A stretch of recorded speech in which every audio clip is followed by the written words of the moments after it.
Le propriétaire de la ferme du manoir, M. Jones, avait poussé le verrou des poulaillers, mais il était bien trop saoul pour s'être rappelé de rabattre les trappes.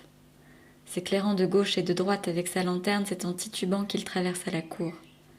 Il entreprit de se déchausser, donnant du pied contre la porte de la cuisine, tira au tonneau un dernier verre de bière et se hissa dans le lit où était Madame Jones, déjà en train de ronfler. Dès que fut éteinte la lumière de la chambre, ce fut à travers les bâtiments de la ferme un bruissement d'ailes et bientôt tout un remue-ménage. Dans la journée, la rumeur s'était répandue que Sage l'Ancien avait été visité au cours de la nuit précédente par un rêve étrange dont il désirait entretenir les autres animaux. Sage l'Ancien était un cochon qui, en son jeune temps, avait été proclamé lauréat de sa catégorie. Il avait concouru sous le nom de Beauté de Willingdon, mais pour tout le monde il était Sage l'Ancien. Il avait été convenu que tous les animaux se retrouveraient dans la grange dès que M. Jones se serait éclipsé. Et Sage l'Ancien était si profondément vénéré que chacun était prêt à prendre sur son sommeil pour savoir ce qu'il avait à dire. Lui-même avait déjà pris place à l'une des extrémités de la grange sur une sorte d'estrade. Cette estrade était son lit de paille éclairé par une lanterne suspendue à une poutre. Il avait 12 ans, et avec l'âge avait pris de l'embonpoint, mais il en imposait encore et on lui trouvait un air raisonnable, bienveillant même, malgré ses canines intactes. Bientôt, les autres animaux se présentèrent et ils se mirent à l'aise, chacun suivant les lois de son espèce. Ce furent d'abord le chien Filou et les 2 chiennes qui se nommaient Fleur et Constance, et ensuite les cochons qui se vautrèrent sur la paille face à l'estrade. Les poules allèrent se percher sur des appuis de fenêtres et les pigeons sur les chevrons du toit. Vaches et moutons se placèrent derrière les cochons, et là, se prirent à ruminer. Puis, 2 chevaux de trait, Malabar et Douce, firent leur entrée. Ils avancèrent à petits pas précautionneux, posant avec délicatesse leurs nobles sabots sur la paille, de peur qu'une petite bête ou l'autre s'y fût tapie. Douce était une superbe matrone entre 2 âges, qui depuis la naissance de son 4e poulain, n'avait plus retrouvé la silhouette de son jeune temps. Quant à Malabar, une énorme bête, forte comme n'importe quel des 2 chevaux, une longue raie blanche lui tombait jusqu'aux naseaux, ce qui lui donnait un air un peu bêta. Et de fait, Malabar n'était pas génial. Néanmoins, chacun le respectait parce qu'on pouvait compter sur lui et qu'il abattait une besogne fantastique. Vinrent encore Edmé, la chèvre blanche, et Benjamin, l'âne. Benjamin était le plus vieil animal de la ferme et le plus acariâtre. Peu expansif quand il s'exprimait, c'était en général par boutades cyniques. Il déclarait par exemple que Dieu lui avait bien donné une queue pour chasser les mouches, mais qu'il aurait préféré d'avoir ni queue ni mouche. De tous les animaux de la ferme, il était le seul à ne jamais rire. Quand on lui demandait pourquoi, il disait qu'il n'y avait pas de quoi rire. Pourtant, sans vouloir en convenir, il était l'ami dévoué de Malabar. Ces 2-là passaient d'habitude le dimanche ensemble, dans le petit enclos derrière le verger, et sans un mot, broutaient de compagnie. À peine les 2 chevaux s'étaient-ils étendus sur la paille qu'une couvée de canetons ayant perdu leur mère firent irruption dans la grange, et tous ils piaillaient de leur petite voix et s'égayaient çà et là en quête du bon endroit où personne ne leur marcherait dessus. Douce leur fit un rempart de sa grande jambe, ils s'y blottirent et s'endormirent bientôt. À la dernière minute, une autre jument, répondant au nom de Lubie, la jolie follette blanche que M. Jones attelle à son cabriolet, se glissa à l'intérieur de la grange en mâchonnant un sucre. Elle se plaça sur le devant et fit des mines avec sa crinière blanche enrubannée de rouge. Enfin, ce fut la chatte. À sa façon habituelle, elle jeta sur l'assemblée un regard circulaire, guignant la bonne place chaude. Pour finir, elle se coula entre Douce et Malabar, sur quoi elle ronronna de contentement et, du discours de Sage l'Ancien, n'entendit pas un traître mot. Tous les animaux étaient maintenant au rendez-vous, sauf Moïse, un corbeau apprivoisé qui sommeillait sur un perchoir près de la porte de derrière. Et les voyant à l'aise et bien attentifs, Sage l'Ancien se racla la gorge, puis commença en ces termes. « Camarades, vous avez déjà entendu parler du rêve étrange qui m'est venu la nuit dernière, mais j'y reviendrai tout à l'heure. j'ai d'abord quelque chose à vous dire. Je ne compte pas, camarades, passer encore de longs mois parmi vous. Mais avant de mourir, je voudrais m'acquitter d'un devoir, car je désire vous faire profiter de la sagesse qu'il m'a été donné d'acquérir.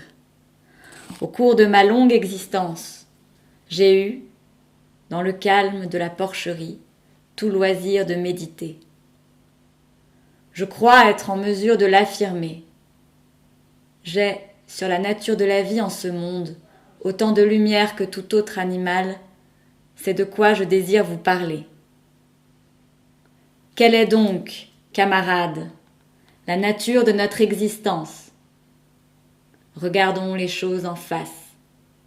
Nous avons une vie de labeur, une vie de misère, une vie trop brève. Une fois au monde, il nous est tout juste donné de quoi survivre. Et ceux d'entre nous qui ont la force voulue sont astreints au travail jusqu'à ce qu'ils rendent l'âme.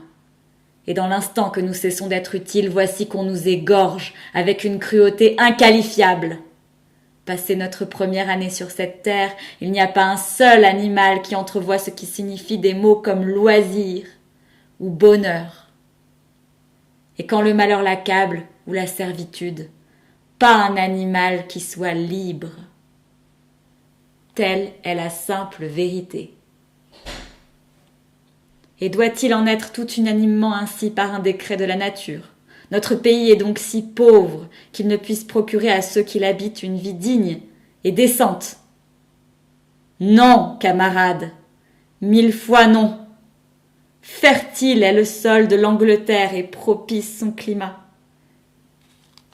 Il est possible de nourrir dans l'abondance un nombre d'animaux bien plus considérable que ceux qui vivent ici. Cette ferme à elle seule pourrait pourvoir aux besoins d'une douzaine de chevaux, d'une vingtaine de vaches, de centaines de moutons, tous vivant dans l'aisance d'une vie honorable. Le hic, c'est que nous avons le plus grand mal à imaginer chose pareille. Mais puisque telle est la triste réalité, pourquoi en sommes-nous toujours à végéter dans un état pitoyable? Parce que tout le produit de notre travail, ou presque, est volé par les humains. Camarades, là se trouve la réponse à nos problèmes. Tout tient en un mot. L'homme. Car l'homme est notre seul véritable ennemi. Qu'on le supprime et voici extirper la racine du mal. Plus à trimer sans relâche, plus demeure la faim. L'homme est la seule créature qui consomme sans produire. Il ne donne pas de lait, il ne pond pas d'œufs, il est trop débile pour pousser la charrue, bien trop lent pour attraper un lapin. Et pourtant le voici suzerain de tous les animaux. Il distribue les tâches entre eux, mais ne leur donne en retour que la maigre pitance qui les maintient en vie. Puis il garde pour lui le surplus. Qui laboure le sol? Nous! Qui le féconde? Notre fumier! Et pourtant pas un parmi nous qui n'ait que sa peau pour tout bien. Vous les vaches là devant moi, combien de centaines d'hectolitres de laine n'avez-vous pas produit l'année dernière? Et qu'est-il advenu de ce lait qui vous aurait permis d'élever vos petits, de leur donner force et vigueur? De chaque goutte, l'ennemi s'est délecté et rassasié. Et vous les poules, combien d'œufs n'avez-vous pas pondu cette année-ci? Et combien de ces œufs avez-vous couvé? Tous les autres ont été vendus au marché pour enrichir Jones et ses gens. Et toi, douce, où sont les 4 poulains que tu as portés, qui auraient été la consolation de tes vieux jours? Chacun d'eux fut vendu à l'âge d'1 an, et plus jamais tu ne les reverras. En échange de tes 4 maternités et du travail au champ, que t'a-t-on donné? De strictes rations de foin, plus un box dans l'étable. Et même nos vies misérables s'éteignent avant le terme. Quant à moi, je n'ai pas de hargne, étant de ceux qui ont eu de la chance. Me voici dans ma 13e année, j'ai eu plus de 400 enfants. Telle est la vie normale chez les cochons, mais à la fin, aucun animal n'échappe au couteau infâme. Vous autres jeunes porcelets, assis là et qui m'écoutez, dans les 12 mois, chacun de vous, sur le point d'être exécuté, hurlera d'atroces souffrances. Et à cette horreur, et à cette faim, nous sommes tous astreints. Vaches et cochons, moutons et poules, et personne n'est exempté. Les chevaux eux-mêmes et les chiens n'ont pas un sort plus enviable. Toi, Malabar, Le jour où tes muscles fameux n'auront plus leur force ni leur emploi, Jones te vendra à l'équarrisseur, et l'équarrisseur te tranchera la gorge. Il fera bouillir tes restes à petit feu, et il en nourrira la meute de ses chiens. Quant aux chiens eux-mêmes, une fois édentés et hors d'âge, Jones leur passe une grosse pierre au cou et les noie dans l'étang le plus proche.